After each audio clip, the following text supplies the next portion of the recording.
मुद्दा बड़ा शर्मसार करने वाला है। बिहार के माननीय मुख्यमंत्री जी ने विधानसभा के अंदर, बिहार विधानसभा के पटल पर जिस तरह की बातें की हैं, वो अश्लीलता की सारी हदों को पार कर जाता है। उनके इस वक्तव्य से पूरे विश्व में भारत शर्मसार हुआ है और पूरे भारत में बिहार शर्मसार हुआ है। आज हर भारतीय, विशेषकर हर बिहारी, बिहार के मुख्यमंत्री के इस तरह के अश्लील वक्तव्य के कारण शर्मसार है। पहली बार जब मैंने इस खबर को सुना और पढ़ा तो मेरे मुंह से सहसा यही निकला जो आमतौर पर होता है किसी ऐसी चीज के लिए, राम राम छी छी। साथ ही मेरे मन में ये एहसास हुआ कि ऐसे आदमी का चेहरा देखना भी पाप है। उनकी अश्लील बातों पर प्रतिक्रिया देने का मेरा मुख्य वक्तव्य यही है। इसके अतिरिक्त मैं कहना चाहूँगा कि उनके वक्तव्य आने के बाद जब सारी दुनिया में इसकी निंदा होने लगी, छीछा लेदर होने लगा, लेकिन सबसे दुखद बात ये हुई कि जिस समय मुख्यमंत्री जी इस तरह का अश्लील वक्तव्य दे रहे थे विधानसभा के पटल पर, तो बिहार के उप मुख्यमंत्री मुस्करा रहे थे और उनके पीछे, मुख्यमंत्री के पीछे की सीट पर जो मंत्री बैठे हुए थे वो लोग हंस रहे थे। अभी तक इंडी अलायंस के किसी भी पार्टी और किसी भी नेता ने इसकी, कड़े तो छोड़ दीजिए, साधारण शब्दों में भी निंदा नहीं की, बल्कि जनता दल यूनाइटेड के नेताओं ने तो, उनके राष्ट्रीय अध्यक्ष से लेकर उनके मंत्री से लेकर जो महिला मंत्री से लेकर सारे लोगों ने किसी न किसी रूप में इसका बचाव किया। हाँ, राजद की एक बड़ी नेत्री, बिहार की पूर्व मुख्यमंत्री आदरणीय राबड़ी जी ने जरूर ये कहा कि मुख्यमंत्री जी के मुंह से गलती से इस तरह की बात निकल गई होगी। मुख्यमंत्री ने जो कुछ कहा और उनके कहने का जो आशय था, वो जो कहना चाहते थे, उसके लिए इस तरह के बोल, इस तरह के शब्द कहीं से भी सभ्य समाज के लिए उचित और सही नहीं था। इसीलिए मैंने पहले कहा कि यह निर्लजता की सारी हदों को पार कर जाता है। मुख्यमंत्री बाद में माफी मांगने के दौरान, हालांकि कुछ विषय ऐसे होते हैं जो अक्षम्य होते हैं, ये अपराध अक्षम्य है, क्षमा मांग लेने से कोई अंतर नहीं पड़ता। मुख्यमंत्री जी की जो सोच है, उनके दिल और दिमाग में जो भावना है, जिह्वा से वही निकलता है, मुंह से वही निकलता है जो आदमी सोचता है। तो इससे साफ जाहिर हो जाता है कि बिहार के मुख्यमंत्री की सोच क्या है। इतने नीचे तक उनकी सोच हो सकती है, ये कभी किसी ने कल्पना भी नहीं की होगी। हालांकि भूलने की बीमारी तो आए दिन सामने आ रही है। उनकी उलूल जुलूल हरकतें रोज मीडिया के माध्यम से लोग देख और सुन रहे हैं, लेकिन इस तरह का वक्तव्य, ऐसी तो कल्पना भी किसी ने नहीं की होगी। वो जो छोटी दलील दे रहे थे माफीनामा के दौरान शिक्षा, जनसंख्या नियंत्रण, तो मैं उन्हीं से पूछना चाहता कि शिक्षा का अश्लीलता से क्या मतलब, क्या संबंध? शिक्षा तो होती ही इसी के लिए है कि आदमी के अंदर संस्कार आए, और जो शिक्षित संस्कारी समाज होता है उसे सभ्य समाज कहा जाता है। तो क्या सभ्य समाज में आम बोलचाल में भी, विधानसभा के अंदर नहीं, जहां वर्बेटम हर बात रिकॉर्ड पे आता है,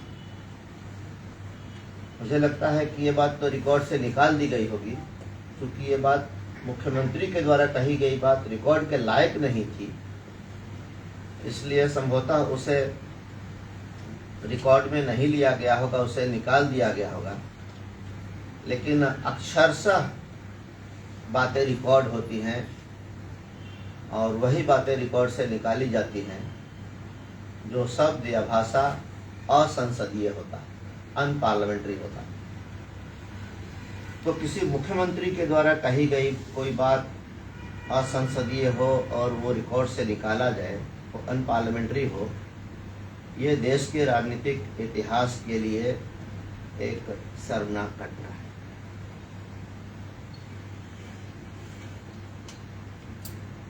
जिस तरह से माफी के दौरान उनका एटीट्यूड था, उनका बॉडी लैंग्वेज था, वो भी कहीं से ये नहीं दर्शाता कि उनके अंदर ये भाव थे कि मुझसे बहुत बड़ी गलती हो गई। उस समय भी वो तर्क ही देकर अपने द्वारा कही गई बातों को कहीं न कहीं, किसी न किसी तरीके से सही ठहराने का प्रयास कर रहे थे। ये बहुत ही अमर्यादित है, लज्जापूर्ण है, और मैं तो ये कहूँगा कि जनादेश तो वो होता है जो चुनाव में आता है, और एक बात होती है जन भावना, जनाकांक्षा, आम जनता के बोल, आम लोगों के बोल। तो जो जनाकांक्षा है, जो आम जनता के बोल हैं, उसके अनुसार तो इन महोदय को एक क्षण के लिए भी अब अपने पद पर, इस कुर्सी पर रहने का नैतिक अधिकार नहीं है। इनको जिस पार्टी ने समर्थन दिया है, आरजेडी के समर्थन पर जेडीयू की सरकार है, सरकार में दो लोग साझेदार हैं, दोनों लोग और भी पार्टियां हैं, उन लोगों की भी जिम्मेवारी कम नहीं होती। जब मुख्यमंत्री ऐसी अश्लील हरकतें कर रहे थे, ऐसी घिनौनी बात कर रहे थे, उस समय ये लोग हंसकर मुस्कुराकर उसका समर्थन कर रहे थे। अभी तक किसी ने इसका विरोध नहीं किया, और बिहार के ऊपर आरजेडी या दूसरी पार्टियां अपना समर्थन देकर एक बोझ को, एक भार को बिहार की सबसे ऊंची कुर्सी पर बिठाया हुआ। इसलिए मैं कह रहा हूं कि जो उनके साझेदार दल हैं, उनके जो नेता हैं, वो लोग भी इस घटना के लिए, शर्मनाक घटना के लिए कम जिम्मेवार नहीं है। इन लोगों ने बिहार को, अगर एक हम लोगों के गांव देहात में प्रचलित कहावत है, तो जेडीयू के जितने सहयोगी दल हैं उसमें सबसे बड़ी पार्टी आरजेडी है। इन लोगों ने बिहार को एक ऐसे आदमी के हाथ में सौंप दिया है जिसे इस कहावत से इसका परिचय दे सकते हैं, इसको कह सकते हैं, इन लोगों ने बिहार को कसैया के खूंटे पर बांध दिया। बिहार रूपी गाय को नीतीश कुमार रूपी कसाई के खूंटे पर आरजेडी ने बांध रखा है। मैं सब लोगों से पुरजोर शब्दों में ये कहना चाहता हूँ कि जिस बिहार का स्वर्णिम इतिहास है, जिस बिहार में भगवान बुद्ध हुए, चक्रवर्ती सम्राट अशोक हुए, चाणक्य हुए, चंद्रगुप्त हुए, जो बिहार देश में ही नहीं, भारत में ही नहीं, बल्कि दुनिया में लोकतंत्र की जननी है,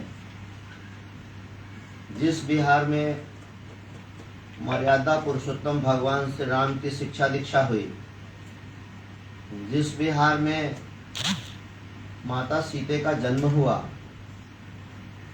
आज़ादी का पहला संग्राम ले तो जिस बिहार में 80 बरस की उम्र में बाबू वीर कुंवर सिंह जैसे अप्रतिम योद्धा हुए, ऐसे बिहार के स्वर्णिम इतिहास को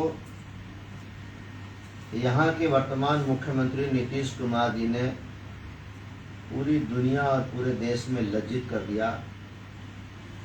आज देश और विशेषकर बिहार शर्मसार है, लज्जित है। विदेशों तक से मुझे फ़ोन आए, क्योंकि आजकल मीडिया का ज़माना है। जो बात आप बोलते हैं वो उसी क्षण बिना देर के पूरी दुनिया में प्रसारित होता है, डायरेक्ट टेलीकास्ट होता है। इसलिए दुनिया भर में लोगों ने देखा और भारत के लोग दुनिया भर में फैले हुए हैं। हर देश में भारतीय हैं और बिहारी भी हैं।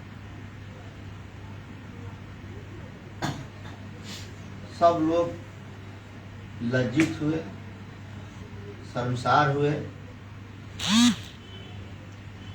लोग सवाल कर रहे हैं बिहार के मुख्यमंत्री कैसे हैं, क्या उनको इतनी भी समझ नहीं है। और उन्होंने जो वक्तव्य दिया, अगर वो शिक्षा पर ही बात करना चाहते थे, अगर वो जनसंख्या नियंत्रण पर बात करना चाहते थे, टोटल फर्टिलिटी रेट पर बात करना चाहते थे, तो इसके और भी अच्छे से अच्छे उदाहरण दिए जा सकते थे। इसके एक से एक सुंदर उदाहरण हैं, जिनसे उनकी भाषा भी मर्यादित होती, उनकी बात का महत्व और वजन और बढ़ जाता। लेकिन मैं फिर से कह रहा हूं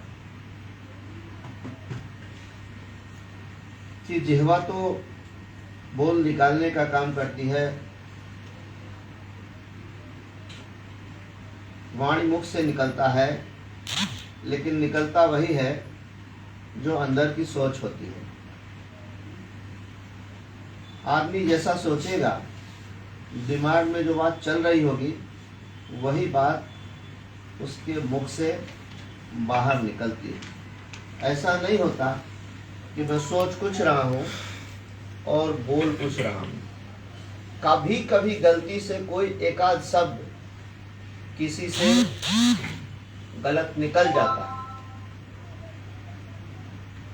तारीख गलत हो सकती है, या किसी का नाम गलत हो सकता है, पदनाम गलत हो सकता है, ऐसी गलती होती है। लेकिन आदमी को यदि सेंस हो तो तुरंत अगले ही क्षण उसको सुधार कर देता है। लेकिन यहाँ वो बात नहीं है। यहाँ ना तो कोई एक शब्द गलत होने की बात है, यहाँ तो पूरा का पूरा उनका वक्तव्य ही बहुत घृणित है, पूरे समाज को संसार करने वाला है। मैं ये भी कहना चाहूँगा कि जनता दल यूनाइटेड के राष्ट्रीय से लेकर उनके छोटे कार्यकर्ता थे, और विशेषकर जनता दल यूनाइटेड के अंदर की महिला नेत्री बहनें गलथेतरी चाहे जो कर लें, लेकिन किस तर्क के आधार पर कैसे वो इसको सही ठहरा सकती है। ये भी कहना चाहूँगा मैं कि जनता दल यूनाइटेड में अब कोई एक आदमी ऐसा नहीं बचा हुआ है जिसके अंदर जमीर हो। यदि जमीर होता तो पार्टी के अंदर से ही इसका कड़ा विरोध होता, विशेषकर महिला नेत्री बहनें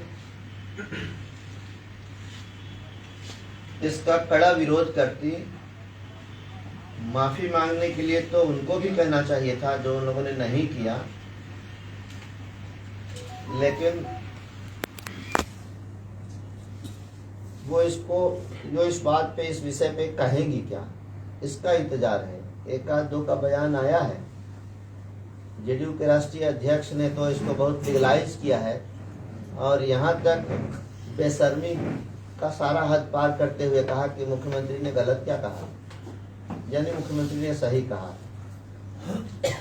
जब किसी पुरुष से, चाहे वो राजनीतिज्ञ हो या अधिकारी हो या कोई और हो, कोई गलत बात होती है, हो जाती है, या निर्णय लेने में देर होती है या निर्णय नहीं ले पाते, वैसी परिस्थिति में बहनें उस पुरुष अधिकारी या राजनीतिज्ञ को चूड़ी देती है कि आप चूड़ी पहन लीजिए, आप पुरुष कहलाने के लायक नहीं हैं, आप निर्णय नहीं ले रहे हैं। लेकिन ये विषय ऐसा है, यहाँ मुख्यमंत्री जी ने जो बात कहकर लोगों को शर्मसार किया है, यहाँ तो बहनें उनको चूड़ी भी देने के लायक नहीं है। चूड़ी देकर क्या संदेश दिया जा सकता है, नहीं कुछ संभव है। तो आज मैं अपनी पार्टी की तरफ से और एक सांसद की हैसियत से और पर्सनल कैपेसिटी में, व्यक्तिगत रूप से भी इस बात के लिए बिहार के मुख्यमंत्री के अश्लील शब्दों की, वक्तव्य की घोर निंदा करता हूँ। एक भारतीय होने के नाते, एक बिहारी होने के नाते मैं भी इस बात से खुद शर्मिंदा महसूस कर रहा हूँ, क्योंकि बाहर से जो फ़ोन आए वो यही आए कि बिहार में क्या चल रहा है, वहाँ के मुख्यमंत्री को क्या हो गया है, आपके मुख्यमंत्री जी की सोच क्या है, उनके सोचने और बोलने का स्तर क्या है, लेवल क्या है। ऐसे ऐसे सवाल लोग कर रहे हैं और सभ्य समाज ऐसा सवाल करेगा ही, इसमें कोई अतिशयोक्ति नहीं है, इसमें कोई आश्चर्य नहीं होना चाहिए।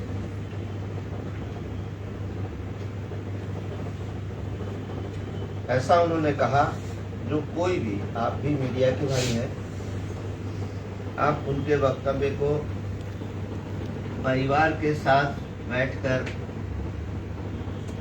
टीवी पर या मोबाइल पर नहीं सुन सकते।